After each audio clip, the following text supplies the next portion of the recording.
Hello students, आज हम पढ़ेंगे इलेक्ट्रिकल कैपेसिटेंस और कैपेसिटी। इलेक्ट्रिकल कैपेसिटेंस और कैपेसिटी, किसी भी कंडक्टर की कैपेसिटी। अब किसी भी कंडक्टर की कैपेसिटी, जैसे सिंपल एग्जांपल लेते हैं। अपने घर पे जग होता है, जग में हम पानी डालते हैं, कितना पानी आएगा जितनी उसमें कैपेसिटी है। अपने पास बकेट है, उसमें पानी डालते हैं, कितना पानी आएगा जितनी उसकी कैपेसिटी है। तो उससे ज़्यादा डालोगे तो ओवरफ्लो होगा। सिमिलरली यहाँ इलेक्ट्रिकल कैपेसिटेंस की बात करें, जैसे सपोज ये आपका कोई कंडक्टर है, इसको हमने चार्ज दिया, तो ऐसा तो हो ही नहीं सकता कितना ही चार्ज ले लेगा। तो बेसिकली जो कैपेसिटेंस होता है, इलेक्ट्रिकल कैपेसिटेंस, वो मेजरमेंट होता है किसी भी कंडक्टर का कितना चार्ज वो स्टोर कर सकता है। तो वो ये इसकी डेफिनेशन लिखी हुई है, it is the measure of the ability of the conductor to store charge on it. तो किसी भी कंडक्टर की जो एबिलिटी यानी चार्ज स्टोर करने की जो एबिलिटी है, वो मेजरमेंट इसकी कैपेसिटेंस होता है। तो इलेक्ट्रिकल कैपेसिटेंस बेसिकली क्या है? Charge storing ability of the conductor. Charge storing ability of the conductor, कितना चार्ज वो कंडक्टर स्टोर कर लेता है, that is the electrical ability. अब जब किसी भी कंडक्टर को हम चार्ज देते हैं तो उसका नेचुरली पोटेंशियल भी इंक्रीज होता है। तो अपना बेसिक फॉर्मूला यही है, किसी भी कंडक्टर को चार्ज दोगे Q या कैपिटल Q, चार्ज के लिए लिख रहा हूं, डायरेक्टली प्रोपोर्शनल क्या होगा? V potential. V पोटेंशियल, जब किसी कंडक्टर को चार्ज देते हो तो उसका पोटेंशियल इंक्रीज होता है।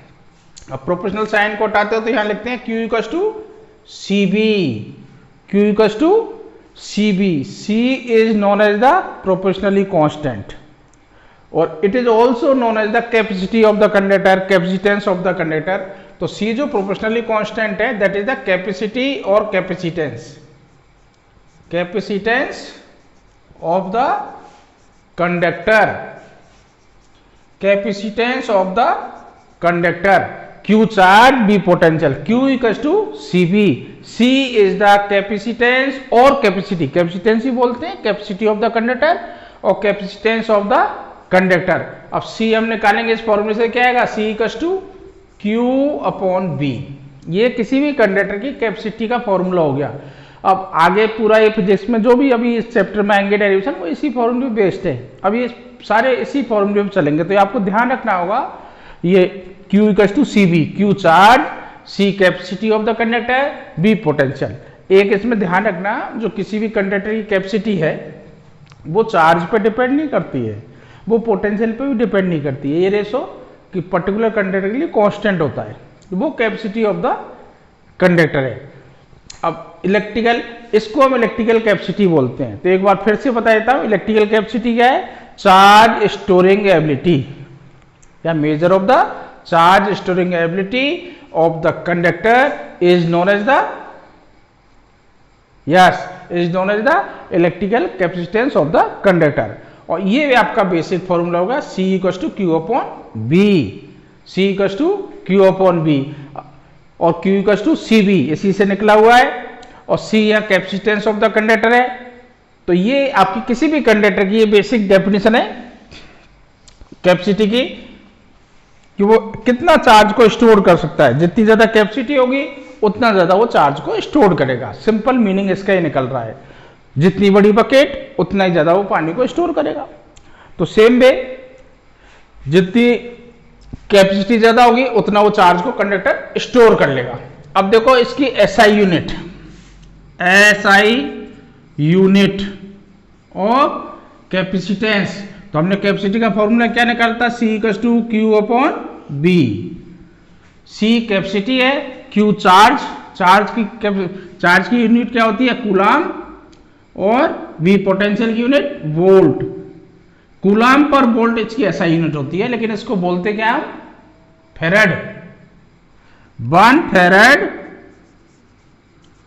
Equals to 1 coulomb upon 1 volt. ये इसकी फेरेड SI यूनिट है। फेरेड, जिसको सिंपली हम कैपिटल F लिखते हैं, जैसे 1F, ये ब्रैकेट में लिख देता हूं 1F, ये इसकी SI यूनिट हो गई फेरेड, 1 कूलाम पर वोल्ट। अब इसको जैसे कई बार कुछ डेफिनेशन पूछते हैं, define 1 फेरेड, how will you define 1 फेरेड? तो आपको ये रटने नहीं होते, ऑन वर्ड्स में आप बोल सकते हैं, आपको ये फॉर्मूला याद होना चाहिए। ये वाला C/Q/V, अभी 1 फेरेड होगा, जब चार्ज कितना दिया 1 कूलम, और उसका पोटेंशियल रेज या चेंज कितना हो गया 1 वोल्ट। अगर किसी कंडक्टर को आप चार्ज 1 कूलम देते हो, किसी कंडक्टर को चार्ज आपने 1 कूलम दिया, उसका पोटेंशियल 1 वोल्ट इंक्रीज हो गया 1 कूलम से, तब उसकी कैपेसिटी 1 फेरेड होती है। तो ये आपको ऑन लैंग्वेज में बोलना आना चाहिए। 1 फेरेड कैपेसिटी का मतलब किसी कंडक्टर को आपने चार्ज 1 कूलम दिया, उसका पोटेंशियल रेज हो गया 1 वोल्ट, तो capacity of that conductor is 1 फेरेड। अब इसका थोड़ा हम छोटी यूनिट भी यूज करते हैं, 1 माइक्रोफेरेड। 1 माइक्रोफेरेड का मतलब 10⁻⁻⁶ फेरेड। ये क्वेश्चंस में आपको लिखे मिलेंगे, तो याद रहना चाहिए। 1 मिली फेरेड भी यूज होगा, 1 मिली फेरेड, यह आएगा 10⁻³ फेरेड। एक यूज करते हैं पिको फेरेड, ये जनरली यूज करते हैं 10⁻12 फेरेड। ये इसके यूनिट्स है जो कैपेसिटेंस में हम कैपेसिटी की यूनिट या कैपेसिटेंस की यूनिट हम यूज करते हैं फेरेड में। 1 माइक्रोफेरेड इक्वल्स टू 10⁻⁶ फेरेड, 1 मिली फेरेड 10⁻³ फेरेड, और 1 पिको फेरेड 10⁻12 फेरेड। अब इसके बाद जो कैपेसिटी है कंडक्टर की, तो dependence of the capacity of the conductor, ये तो इसकी डेफिनेशन हो गई इलेक्ट्रिकल, और Q = CV इसका फॉर्मूला हो गया। अब डिपेंडेंस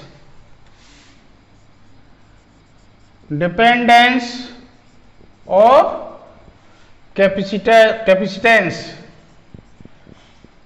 डिपेंडेंस ऑफ कैपेसिटेंस, यानी किसी भी कंडक्टर की कैपेसिटी किस किस चीज पे डिपेंड करती है वो है।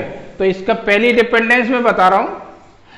डिपेंडेंस जैसे आपने देखा था, एक हमने बाल्टी ली, बड़ी बाल्टी छोटी बाल्टी, तो बड़ी बाल्टी में पानी ज्यादा आएगा, छोटी बाल्टी में कम आएगा।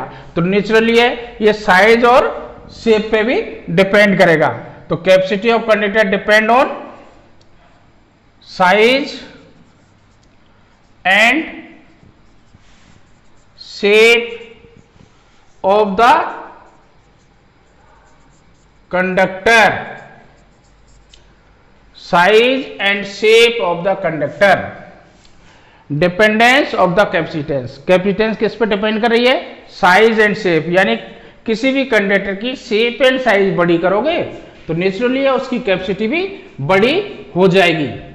किसी भी कंडक्टर की शेप और साइज आप इंक्रीज करोगे या बड़ा करोगे तो कैपेसिटी इंक्रीज हो जाएगी। इसका मीनिंग है कैपेसिटेंस ऑफ कंडक्टर किस पे डिपेंड कर रही है? शेप और साइज पे भी डिपेंड करती है। इसको आप जैसे वो बकेट वाला एग्जांपल से भी कंपेयर कर सकते हो, वैसे डिफरेंट है थोड़ा सा। इलेक्ट्रिकल कैपेसिटेंस और सिंपल अपन कैपेसिटी लेते हैं उसमें थोड़ा डिफरेंस है, लेकिन यहाँ कंपेयर हो सकता है। बड़ी बाल्टी में ज्यादा पानी तो बड़े कंडक्टर को ज्यादा चार्ज स्टोर करेगा, और छोटी बकेट में कम पानी आता है बड़ी के कंपेयर में तो कम स्टोर करेगा। शेप और साइज ज्यादा होगी तो कंडक्टर की चार्ज स्टोरिंग एबिलिटी बढ़ेगी, यानी कैपेसिटी इंक्रीज हो जाएगी। दूसरा इसकी डिपेंडेंस कैपेसिटेंस और किस किस चीज पर डिपेंड करता है? Nature of the medium, nature of the medium, nature of the medium in which the conductor is located. Nature of the medium in which the conductor is located, कोई भी conductor किस मीडियम में रखा है, air में रखा है, पानी में रखा है, केरोसिन में रखा है, किसी अदर मीडियम में रखा है, तो उसकी मीडियम की नेचर पे भी डिपेंड करता है। Nature of the medium in which conductor is located, जिसमें कंडक्टर को रखा है जिस मीडियम में, उसकी नेचर पे भी डिपेंड करता है। तीसरा डिपेंडेंस किस पे सीखा? Presence of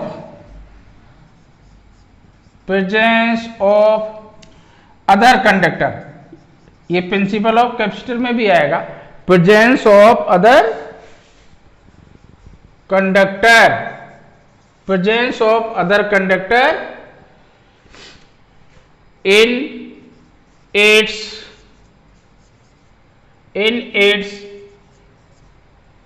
neighborhood,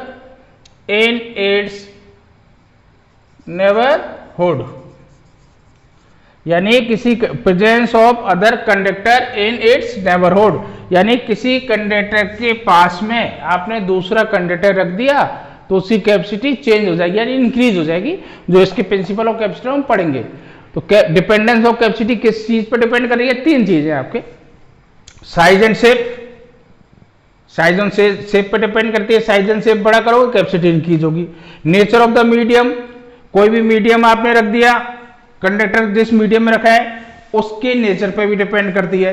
presence of other conductor, कोई दूसरा कंडक्टर आपने एक कंडक्टर के पास लाके रख दिया, जैसे ये कंडक्टर है इसके पास लाके दूसरा कंडक्टर रख दिया तो इसकी कैपेसिटी चेंज हो जाएगी, यानी इंक्रीज हो जाएगी। तो ये डिपेंडेंस ऑफ कैपेसिटी है। कैपेसिटी किस किस चीज पे डिपेंड करती है?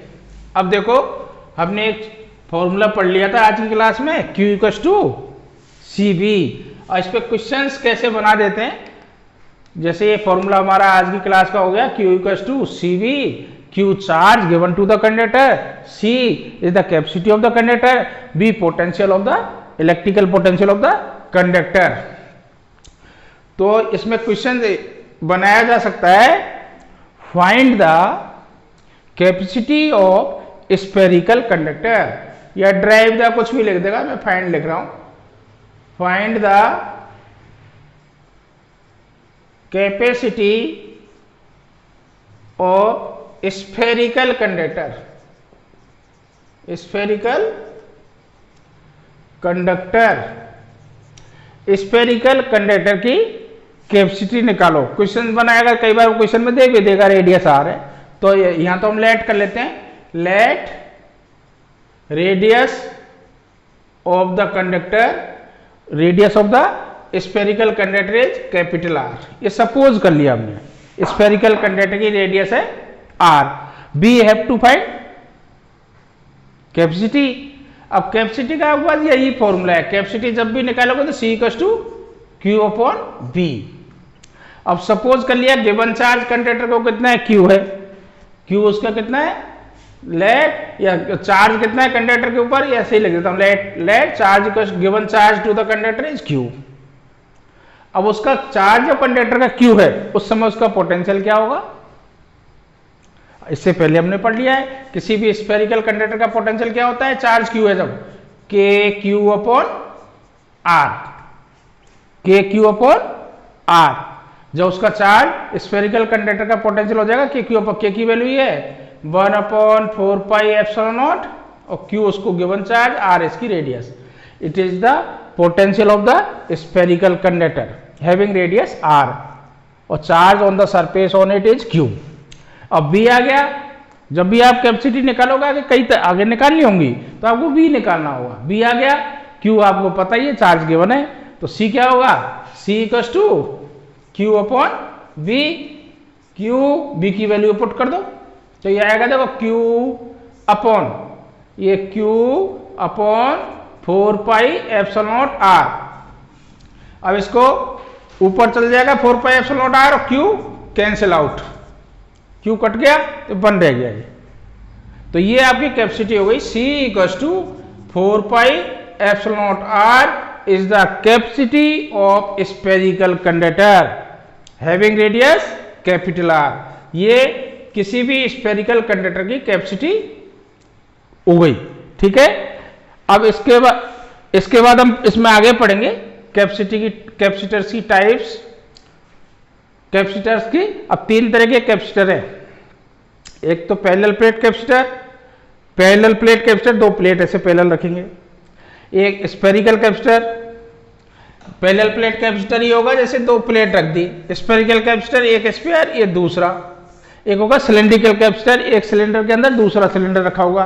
तो एनसीईआरटी के अंदर 2 तो आपके सिलेबस में ही नहीं है, सिर्फ आपको पढ़ना है NCERT, according to NCERT parallel plate capacitor. तो पैरेलल प्लेट कैपेसिटर हम इसके बाद पढ़ेंगे।